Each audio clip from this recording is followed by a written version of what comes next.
السلام عليكم ورحمة الله وبركاته. اللهم صل وسلم وزد وبارك عليك يا حبيبي يا رسول الله.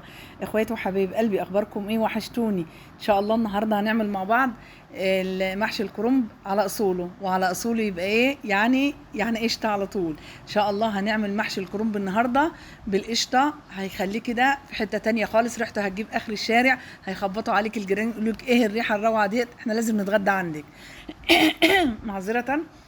ان شاء الله ان شاء الله هيبقى الصبع كده مزبد زبده كده بمعنى الكلمه، ومع كده فراخ بلدي اللهم بارك عتائي، يعني من كله الشوربه حاجه كده فاخر من الاخر، ريحه خطيره.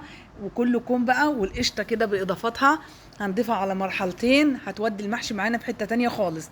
طبعا سالقين الكرنب كده وسلقناه مع بعض كتير وفرزناه. معايا هنا الصلصه، كان معايا علبه ديت في التلاجة، ببقى اطلع الكيس من الفريزر زي كده بالظبط، واسيبه لما يفك تماما استعمل منه، والباقي بحطه في علبه في التلاجة.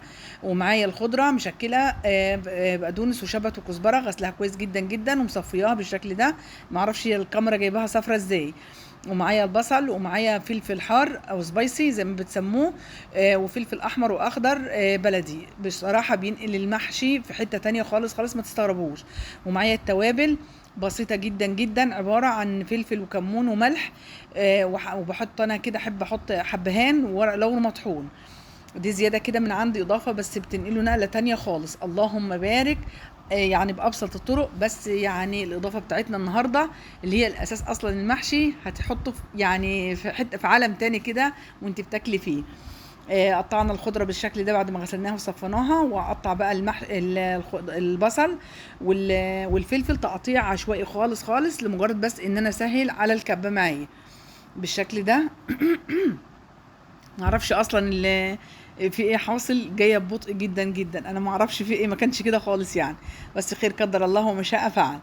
على الاقل كده البنات حبايبي اللي لسه داخلين المطبخ جديد يشوفوا كل الحاجات كده باستفاضه يعني. قطعت كل الخضار معايا، اللي هو الفلفل البارد والاحمر والاخضر والسبايسي والبصل، وهضربه في الكبه معايا، هنعمه جدا جدا بالشكل ده. بدون اي اضافات، هما كده وكله مع بعضه مره واحده، دفعه واحده كده، انجازا للوقت يعني واختصارا للوقت. ضربت كويس كل الخضار والبصل معايا في الكبه، وجبت معلقه واحده بس، بس طبعا كانت حطت كده في الحله فكنت نسيت اوريها لكم، فجمعتها على جنب عشان اوريها لكم. وبعد كده ضفت معايا البصل والفلفل، ولو انتم مش حابين السبايسي، بس صدقوني بتفرق جدا جدا. لو ما بتحبوش او بحد بيتعب منه او في اطفال، استبعدوه تماما. يعني كده حطيت معلقه واحده من السمنه السايحه، لو مش عايزاها استبعديها تماما، وحطيت معلقتين او ثلاثه كده من الزيت، ويكون الزيت ريحته وطعمه حلوين.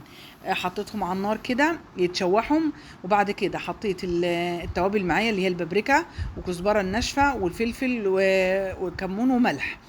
وعاوزين مرقه دجاج او المرقه الفوريه، ضيفوها براحتكم خالص. الشوربه بتاعتكم جميله زي اللي عندي كده، الله اكبر. يعني مفيش داعي. بعد كده لما اخدوا تحميصه التوابل مع البصل والفلفل، ضفت عليهم الصلصه وسبتهم يتسبكوا. جيت هنا جبت الرز، غسلته كويس جدا مرتين ثلاثه اربعه، لحد ما الاقي الميه معايا في المصفى او البول اللي انا بغسل فيها بقت بيضه تماما. دي كده الصلصه اتسبكت. يعني ايه اتسبكت؟ المعلقتين الزيت اللي انا حطيتهم او معلقه السمنه ظهروا على الوش كده، والصلصه تقلت معايا. جيت لو عاوزه هنا بقى كده تحط الرز في الحله على الصلصه على البوتاجاز وتشوحيه براحتك خالص. لو انت هتسوي في نفس اليوم زي مفيش اي داعي، بس لو هتركنيه في التلاجة يوم او اتنين، شواح الرز مع الصلصه عشان الرز ما يتكسرش معاك ويبقى مش حلو كده. باللغه العاميه كده بيقولوا عليه هيبقاش نين، حاجه زي كده يعني. بعد ما قلبته كويس جدا جدا، لان انا هسوي في نفس اليوم، سلقت الكرنب في نفس اليوم، وخلطه كده هحشي واسوي في نفس اليوم، بصراحه بتبقى خطيره. ظبطت الملح معايا، دقت الحقيقه بتاع الخلطه وظبطت الملح بالشكل ده. طبعا انا ما كنت عامله حسابي وانا بحط الماده الدهنيه في التسبيكه ان انا هحط قشطه. اللهم بارك اللهم بارك، حطيت 3 معالق كبار كده هرميين. ولو كميه المحشي عندك، انا كانت الكميه عندي بسيطه، لو الكميه كبيره زودي القشطه، ما تقلقيش منها خالص. والقشطه ديت كانت عندي من على وش اللبن، لو مش متاحه عندك ممكن تجيبي علبه من السوبر ماركت، بس بصراحه اللي هي من على وش اللبن او اللي هي الفلاحي دي بتفرق 180 درجه. اللهم بارك. وانا بقلب كده هين عليا كل من الخلطه دي.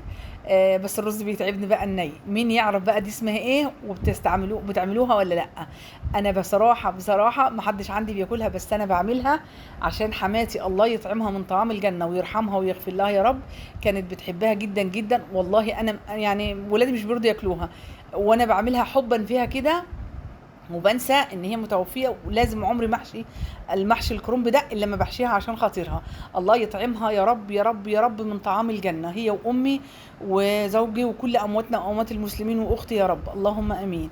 ببدا كده الخلطه القمر اللي ريحتها جايبه اخر الدنيا كده وقلب البيت، خلت الضيوف اللي عندي كده بقى ياخدوا والله الطبقه اللي فوق دي اتاخدت والمحشي لسه بيستوى. اللهم بارك من ريحه القشطه وجمالها كده على البوتاجاز. هبدا كده اخد حبه حبه من الرز، وانا طبعا سلقه الكرنب ومقطعاه، والتقطيعه بقى اللي تناسبك والحجم اللي بتحبيه. وانا ما بحبش يعني ما بفضلش ان انا اقفل الاطراف، في ناس بتقفل الاطراف كده بتاعه الورقه وترجع هنا، ديت بتبقى سبب انك بتشتكي تقول الرز ما استواش جوه يعني بعد اثناء التسويه. لا، سيبي الاطراف، يعني قطعي الورقه مظبوطه وتبقى يعني في المعقول، ولا هي كبيره زياده عن اللزوم ولا هي صغيره، ولفي زي ما انا بالظبط كده واضح كده، ما تقفليش الاطراف. لو قفلت الاطراف الشوربه ما بتوصلش كويس جدا للصبع، ومن هنا بيبقى الرز معاكي ني بالشكل ده. وديت بقى شوفوا بتسموها ايه، هستنى يعني تقولوا لي على اسمها في التعليقات. في ناس بتسميها الوزه، في ناس بتسميها البطه، في ناس بتسميها قلب الكرنبه، شوفوا انتوا بتسموها ايه بالظبط. يعني احنا كنا بنسميها وزه عشان اسم حد عزيز علينا كده. ربنا يغفر لها ويرحمها يا رب، اللهم امين اللهم امين يا رب، ويطعمها من طعام الجنه يا رب يا رب امين، وكل امواتنا جميعا. بنحط فيها كده معلقتين رز او على حسب حجمها، وبنحطها كده في القاع، وممكن ايه تحطيها بعد صفه او صفتين على حسب كميه المحشي او حجم الحله عندك. صفيت كل الكميه بالشكل ده، حشيتها قصدي، ورصيتها كلها كويس في الحله. جبت هنا شويه من الشوربه، وحطيت معلقتين من الصلصه البيتي، ومعلقه كده من الصلصه اللي هي المعلبه، وعليها معلقه صغيره من السكر، بس ما ظهرتش معايا في التصوير. وهنضيف بقى هنا دي خطوه مهمه جدا جدا، ناس كتير بتشتكي منها، المحشي معايا ما استواش، المحشي مجلد. لا، المحشي معاكي لو طازه ان شاء الله هتسلقيه كده مش هيجلد خالص، وهتحشيه في نفس اليوم. لو حطاه في الفريزر طلعيه وسيبيه يفك براحته خالص خالص، اوعي تعصريه واوعي تتكه تضغطي عليه، وتضيفي عليه كده الميه، يبقى الطبقه الفوقانيه كده اللي هي الصفه الفوقانيه واضحه قدامك كده زي ما هو واضح. انا حطيته طبعا، اخد اول ما غلي غلوتين كده، بدات كشفت الطبق تاني، وبحط الطبق بقى اللي يناسبك، بس ما تحطيش ميلامين ولا بلاستيك ولا ألمونيا عشان ما يطلعش المادة اللي فيه على المحشي. وبدأت حطيت كده معلقتين 3 كمان من القشطة، الله أكبر، وشلت الطبق كده وغطيت عليه. وأول ما بدأ يتشرب هديت عليه النار، يعني حاجة هادية جدا جدا جدا، وسيبته كده يتبخر براحته ويتسوى براحته خالص. الله أكبر، الريحة كانت فوق الخطيرة، وكان زبدة كده اللهم بارك، طعمه سكر سكر سكر حرفيا كده. استغني كده عن معلقتين قشطة كده 3، واتفرجي بقى على المحشي وعلى جماله وعلى ريحته وعلى طعمه، زبده زبده حرفيا كده، اللهم بارك، خطير. ان شاء الله جربيه بطريقتي، واستنى رايك في الكومنتات. بس يا ريت لو اول مره تشوفيني ما تنسينيش من الاشتراك في القناه والضغط على زر الجرس وكومنت يشجعني، ويا ريت نشير الفيديو لاصحابنا واخواتنا وحبايبنا عشان الفايده تعم والكل يستفاد ان شاء الله، والقناه تكبر بيكم. اللهم بارك، تحفه. يا رب كده تجربوه وتاكلوه بالصحه والراحه ان شاء الله. هستنى منكم كومنت حلو زي قلوبكم الطيبه كده يشجعني.